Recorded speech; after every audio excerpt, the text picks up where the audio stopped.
इस वक्त की बड़ी खबर आ रही है उत्तर प्रदेश से। बसपा सुप्रीमो ने मायावती ने आकाश आनंद को उत्तराधिकारी और नेशनल कोऑर्डिनेटर पद से बर्खास्त किया है।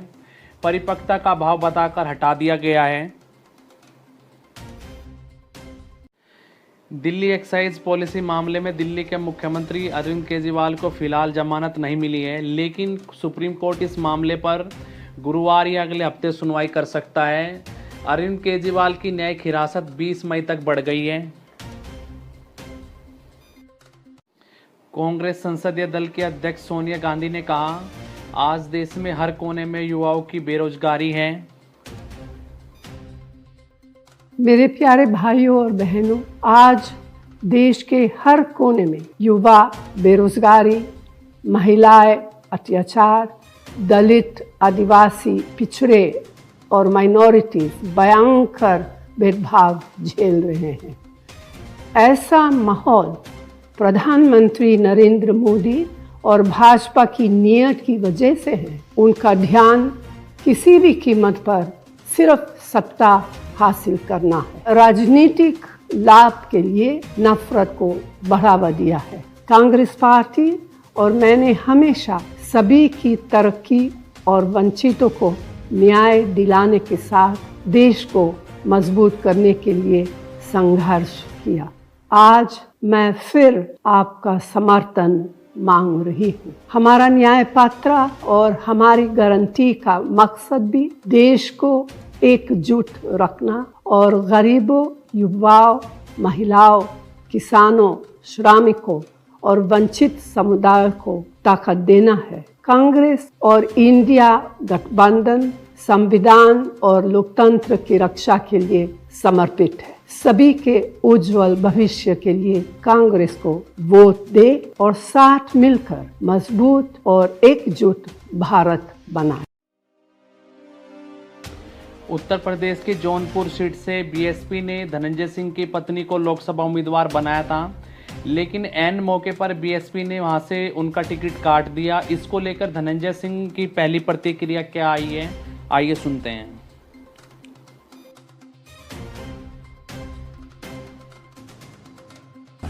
पहली प्रतिक्रिया आपकी टिकट गलत हुआ। आहत हैं हमारी पत्नी।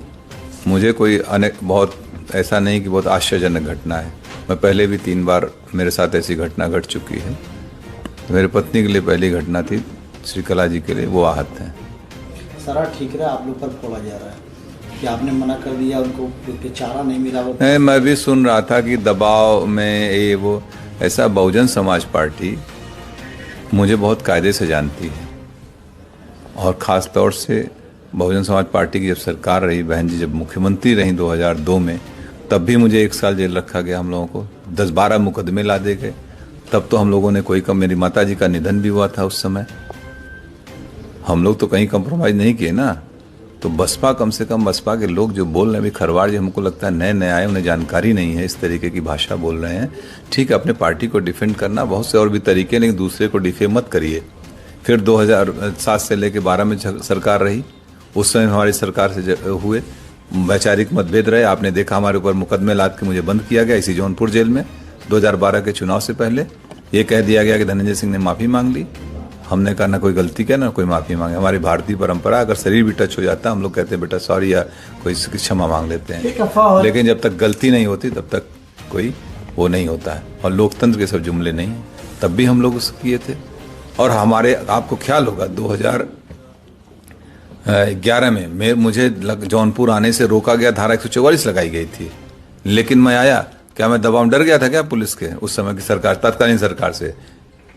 और अभी आप लोगों के सामने 2020 में तमाम आरोप ऐसे अफवाहें चल रही थी ना। बाई इलेक्शन लड़े थे कि नहीं हम लड़े थे? प्रदेश में कई लोग लड़ रहे थे इंडिपेंडेंट। तो इस तरीके की फर्जी बातें न बोलें। बहुजन समाज पार्टी भी देखा, अमेठी टिकट काटा, बस्ती काटा, आजमगढ़ काटा, बनारस काटा, एक दिन 2 दिन पहले। तो ये इनका हो सकता है कोई इनकी कार्यशैली हो, कोई अपना हो। तो आप अपना काम करिए, जो करना ठीक है, लेकिन लोगों को गुमराह मत करिए। 2024 के लिए क्या बचा है आपके पास? अभी निर्णय होंगे 2-3 दिन में लोगों के साथ बैठ के, जो हमारे तमाम पुराने साथी हैं, बहुत बड़े बड़े सब सहयोगी हैं, जो हमारे ब्लॉक हैं, ब्लॉक प्रमुख, पूर्व ब्लॉक प्रमुख, बहुत से जिला पंचायत सदस्य हमारे हैं, पुराने साथी, सब लोग बैठ के एक निर्णय लेंगे, तय किया जाएगा, जो उचित होगा वही। झुकाव है किसी पार्टी की तरफ? अभी सब, जब तक हम लोगों के राय मशवरा नहीं कर लेंगे तब तक कोई निर्णय नहीं लेंगे। अभी भूमिका तो अदा करेंगे? बिल्कुल भूमिका अदा करेंगे, बगैर हम लोगों के सहमति, जिसको हम लोग चाहेंगे वही यहाँ से सांसद जाएगा, ये भी तय है। इसके अलावा क्या कोई बात हुई आपकी बहुजन समाजवादी पार्टी के शीर्ष नेतृत्व से? नहीं, किसी से कोई वार्ता नहीं है। हाँ, मैं भी सुना कि वो कह रहे थे कि बहन जी से मेरी वार्ता हुई। मेरी बहन जी से जब मैं एमपी था 2013, आखिरी वार्ता उनसे फ़ोन पे मेरी 2013 में है। आज तक उस, और इस टिकट में ना मेरा कोई लेना न देना। मैं जेल में था, आप लोगों को मालूम है। पत्नी को अप्रोच करके उन लोगों ने टिकट दिया, वार्ता उनसे हुई, और आरोप हमारे ऊपर लगा रहे हो। इसका मतलब कुछ पहले से ही मनगढ़ंत कहानी रही होगी, ताकि मुझे टो कर दो, मुझे डिफेम करने की बात थी। कोई खेल समझ में आ रहा है क्या इसमें? कुछ तो होगा, लग रहा है कुछ डिफेम। हमको जिस तरीके से बयान दिए गए वो मुझे डिफेम करने के लिए कुछ होगी बात इन लोगों की। चारा नहीं छोड़ा गया आपके सामने, सिर्फ एक दिन रह गया था नामांकन के लिए? हाँ बिल्कुल, अगर चूंकि हमने इस पर किया था नामांकन, इंडिपेंडेंट के लिए आपको 10 प्रस्तावक चाहिए होते हैं, आज हमारे पर्चे खारिज हो जाएंगे। खैर, मैं एक बात और बता दूं, अगर मैं चुनाव लड़ रहा होता तो मैं जरूर एक इंडिपेंडेंट नॉमिनेशन भी करके रखता, या मैं इंडिपेंडेंट रहता ही, मुझे नहीं जाना पड़ता कहीं, और हम लोग चुनाव लड़ते। भविष्य में क्या कोई तालमेल बैठेगा बसपा से? मुझे नहीं, मेरा तो नहीं लगता है कभी। राजनीति संभावना को है, लेकिन मुझे नहीं लगता, क्योंकि इतनी बार धोखा खाने के बाद फिर कहाँ आदमी वो करता है। अब किसे समर्थन कर सकते हैं आप?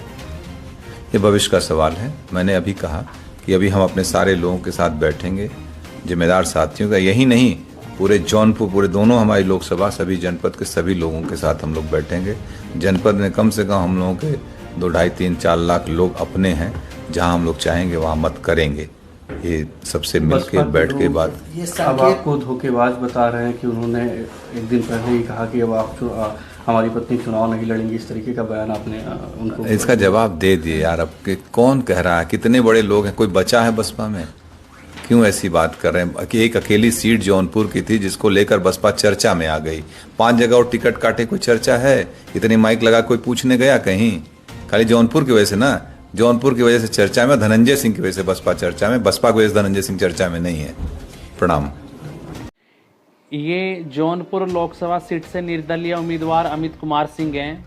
इनका नामांकन पत्र खारिज हो गया, जिस वजह से फूट कर कह रहे हैं। अमित का कहना है कि उन्होंने अपना घर आभूषण बेचकर चुनाव लड़ने के लिए पैसे लगाए थे। आइए सुनते हैं और क्या कह रहे हैं ये। उन्होंने बोला मैं गारंटी लेता हूं पर्चा खारिज नहीं होगा। उन्होंने भाग गए, अभी मालूम नहीं किधर गए। उनको फोन किया, बोलते हमारा गलती नहीं है। मैंने कहा फिर किसका गलती है? सब पेपर तुमने 29 तारीख को मेरे को केजरी चालान भरवाया, मैंने 25,000 जमा करके आया। करंट अकाउंट में पैसा डालने के लिए बोला, उसमें भी मैंने डाला। क्या नहीं किया? 4 दिन 5 दिन है भाई साहब खड़े हैं। कितना दिन भाग के आया मैं यहाँ, ये लोगों ने मेरा खारिज कर दिया। क्या क्या किया? किस लोकसभा से भरा था? 73 से। किस पार्टी से? पार्टी नहीं, निर्दल से भरा था। क्या बता? क्या नाम आपका? नाम क्या है? अमित कुमार सिंह। बताए क्या है वजह? क्या बताए वजह? बोलते केजरी चालान जो 25,000 है ये नहीं लगा है। वकील बोलता है तुमको लगाना चाहिए। मैं वकील हूँ, तुमने किस चीज का मुंह मांगा रुपया लिया? मैंने मुंह मांगा रुपया दिया। 5,000 मांगे उन्होंने, 5,000 1 रुपये नहीं छोड़ा है, मैंने 5,000 दिया। अभी वो भाग गए हैं। उनको तो कितना गेड़ी काटेगा ये भगवान जाने, कितना गेड़ी काटेगा। मैंने घर बेचा है अपना, सब सोना दागिना सब बेच डाला। मैं बर्बाद हो गया। 30-35 लाख रुपए खर्चा करके ये लोगों को मारेगा। पहला नंबर तो डीएम के ऑफिस में सीसीटीवी क्यों नहीं है? इसको योगी और मोदी को दोनों को जवाब देना पड़ेगा। क्यों नहीं है? हर जगह सीसीटीवी उनके चैम्बर में क्यों नहीं है? एक एक पन्ना उन्होंने चेक किया। कल क्यों नहीं बताया मेरे को कि ये चीज तुम्हारा नहीं है? मैं वहाँ पे देता था उनको। मकान बेच के आप चुनाव लड़ रहे थे? हाँ, मकान बेच के, अपना सब कुछ बेच के, मेरा था ख्वाहिश मेरा एक वोट मिलेगा चलेगा, लेकिन ये लोगों ने मेरा खारिज कर दिया। सांसद लड़ रहा है। अब अभी तो तांडव होगा। 2 महीना से मैं खाया पिया पड़ा हूँ। 7 मार्च शाम को भोजन किया हूँ, अभी तक मैं खाना नहीं खाया हूँ। ये लोगों को मैं काट डालेगा, कितने भी सिक्योरिटी में जाएंगे, छोड़ने वाला नहीं है मैं।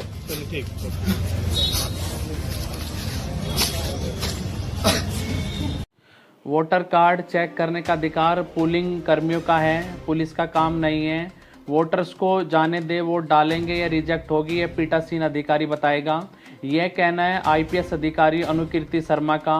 वीडियो यूपी के जिला संभल की है। यहां आज पुलिस पर वोटर्स को रोकने का आरोप लगा था।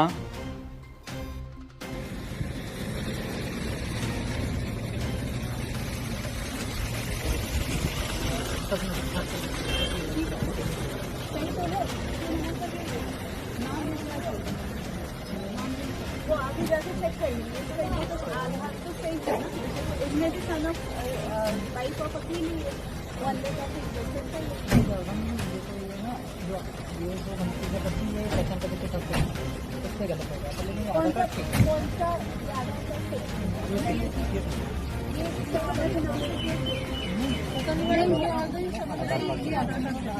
आपने कभी चेक करवाया तो कहते हैं अंदर उन्हें तो रिजेक्ट भी करता है कि नहीं, पुलिस का काम नहीं है। 15 लेट देम से ये में भी तो होनी पड़ती है, यहाँ से ले लेगा बच्ची। उत्तर प्रदेश में आज लोकसभा चुनाव के लिए वोट डाले गए हैं। वहीं समाजवादी पार्टी शिवपाल सिंह यादव क्या कुछ कह रही होगी सरकार को, आइए सुनते हैं।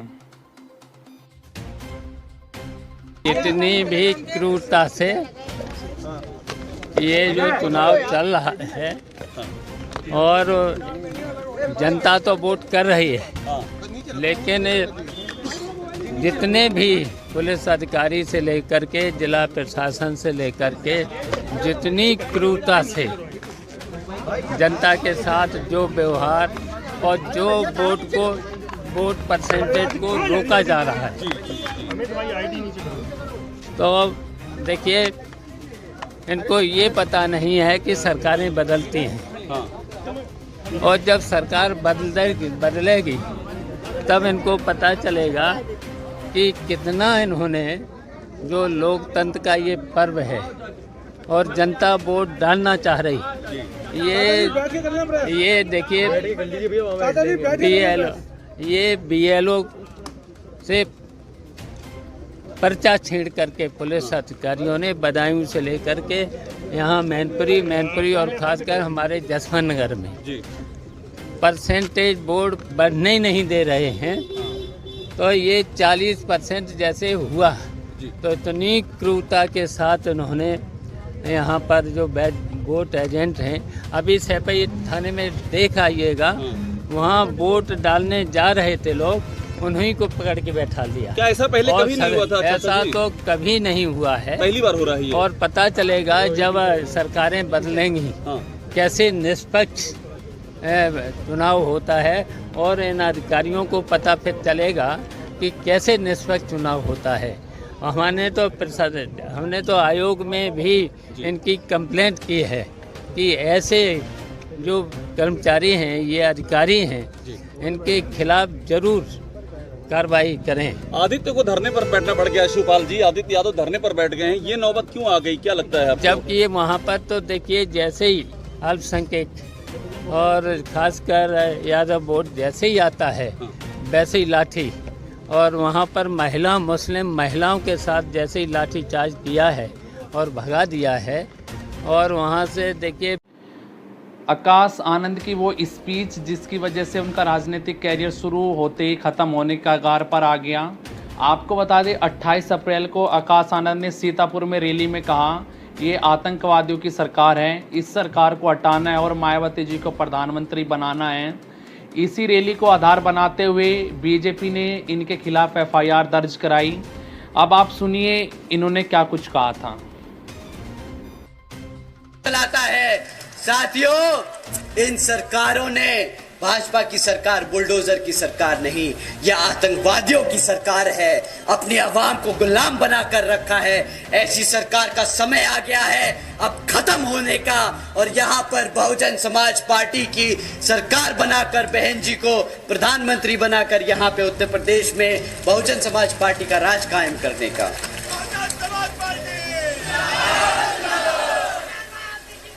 साथियों, अगर हमारी बात थोड़ी ज्यादा छुप गई हो और इलेक्शन कमीशन को लगे कि हमें तालिबान नहीं बोलना चाहिए था या भाजपा को आतंकवादी नहीं बोलना चाहिए था, तो हम उनसे दरख्वास्त करेंगे कि यहां उतर के आके देखें और गांव-गांव में घूमें और पता करें कि यहां के जो बहन बेटियां हैं, जो हमारे युवा हैं, वो किस हालत में जी रहे हैं। वो खुद समझ जाएंगे कि जो हमने कहा वो गलत नहीं, वो सत्य है, वो सच है, वो हमारी आवाम आज जी रही है। साथियों, रोजगार पर एक और टिप्पणी करी थी आदरणीय प्रधानमंत्री जी ने। उन्होंने कहा था कि भाई सरकारी नौकरियां नहीं है तो क्या हुआ, सरकारी नौकरियां नहीं है तो क्या हुआ। भाई पकोड़े तो तल रहा है ना, वो भी तो रोजगार है। अब आप ही बताइए, इतनी पढ़ाई लिखाई कराकर अपने बच्चे को आप पकोड़ा तलवाएंगे क्या?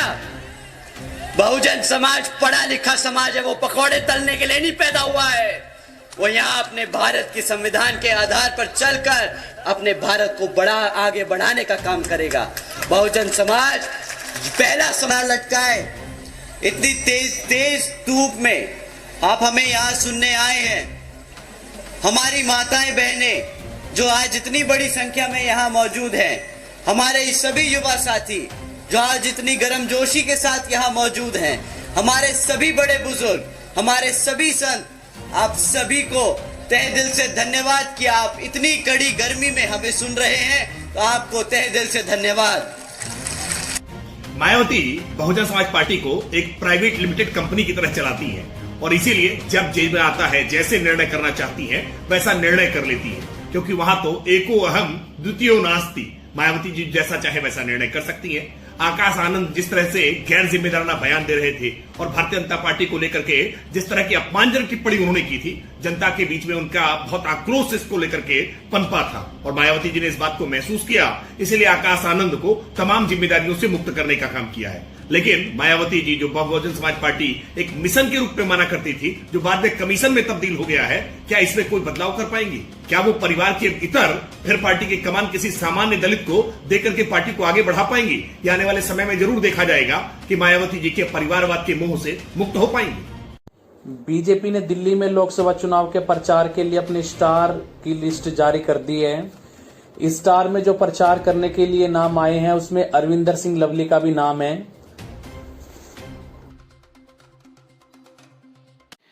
केंद्रीय गृह मंत्री अमित शाह, अगर इंडिया गठबंधन सत्ता में आया तो देश में जंगल राज हो जाएगा वाले बयान पर बिहार के पूर्व मुख्यमंत्री और आरजेडी प्रमुख लालू प्रसाद यादव कहा वे इतने डर गए कि वे सभी को भड़का रहे हैं। आइए सुनते हैं उनका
दिल्ली में लोकसभा चुनाव की तैयारी जोर शोर से चल रही है। वहीं आम आदमी पार्टी के दिल्ली प्रदेश अध्यक्ष गोपाल राय क्या कुछ बता रहे हैं, आइए सुनते हैं।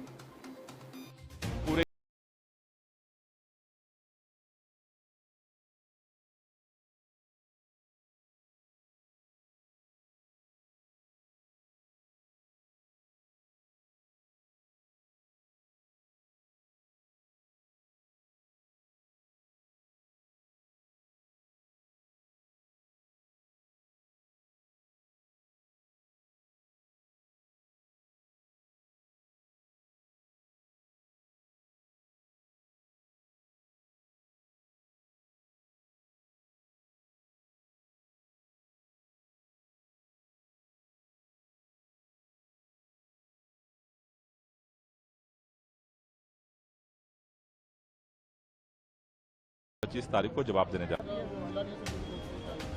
नहीं, सुप्रीम कोर्ट ने अपना फैसला रिजर्व रखा है। हमें उम्मीद है कि जल्दी वो सुनाएंगे और दिल्ली की जनता के हक में आएगा फैसला। ईसीआई के अनुसार लोकसभा इलेक्शन 2024 के तीसरे चरण में कल रात यानी 11:40 तक लगभग 64.40% मतदान दर्ज किया गया है, जिसके आंकड़े आपके सामने हैं।